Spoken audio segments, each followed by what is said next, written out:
ಹರೀಶ್ ರಾಯ್ದು ಹರೀಶ್ ರಾಯ್ ಅವರ ಮೊದಲು ಮೂಲತಃ ನಿಜವಾದ ಹೆಸರು ಹರೀಶ್ ಆಚಾರ್ಯ.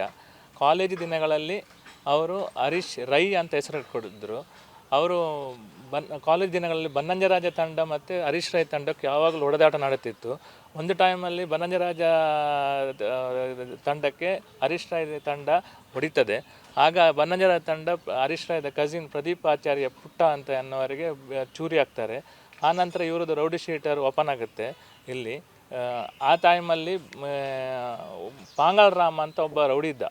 ಪಾಂಗಲ್ ರಾಮ ಮತ್ತು ಹರೀಶ್ ರಾಯ್ ನೋಡಲಿಕ್ಕೆ ಒಂದೇ ಥರ ಇದ್ದರು ಅವರಿಬ್ಬರು. ಪಾಂಗಲ್ ರಾಮ ಏನಾದರೂ ರಾಬ್ರಿ ಅಥವಾ ಏನಾದರೂ ಮಾಡಿದರೆ ಹರೀಶ್ ರಾಯನ್ನು ತಗೊಂಡೋಗಿ ಪೊಲೀಸ್ನವರು ಎನ್ಕ್ವೈರಿ ಮಾಡ್ತಿದ್ರು. ಆ ಟೈಮಲ್ಲಿ ಒಂದು ಇಲ್ಲಿ ರಥಬೀದಿಯಲ್ಲಿ ಬಚ್ಚಿರ ಮಾಸ್ಟರ್ ಅಂತ ಜಯರಾಮ್ ಮಾಸ್ಟರ್ ಅಂತ ಒಬ್ಬರು ಮಾಸ್ಟರ್ ಇರ್ತಾರೆ. ಅವರು ಹರೀಶ್ ರಾಯ್ ತಂಗಿ ವಿದ್ಯಾರಾಣಿಗೆ ತಮಾಷೆ ಮಾಡ್ತಾರೆ. ಅದಕ್ಕೆ ಈ ಹರೀಶ್ ರಾಯ್ ಮತ್ತು ಹಿತೇಂದ್ರ ಬಂದು ಬಚ್ಚಿರ ಮಾಸ್ಟರ್ಗೆ ಹೊಡಿತಾರೆ. ಹೊಡೆದ ನಂತರ ಸ್ವಲ್ಪ ದಿನದ ನಂತರ ಬಚ್ಚಿರ ಮಾಸ್ಟರ್ದು ಯಾರೋ ಕೊಲೆ ಮಾಡ್ತಾರೆ. ಆ ಕೊಲೆ ಕೇಸಲ್ಲಿ ಹರೀಶ್ ರಾಯ್ ಮತ್ತು ಹಿತೇಂದ್ರ, ಮೋಹನ್ ದಾಸ್ ಕಿಣಿ ಇವರೆಲ್ಲ ಅಕ್ಯೂಸ್ಡ್ ಆಗಿದ್ದರು.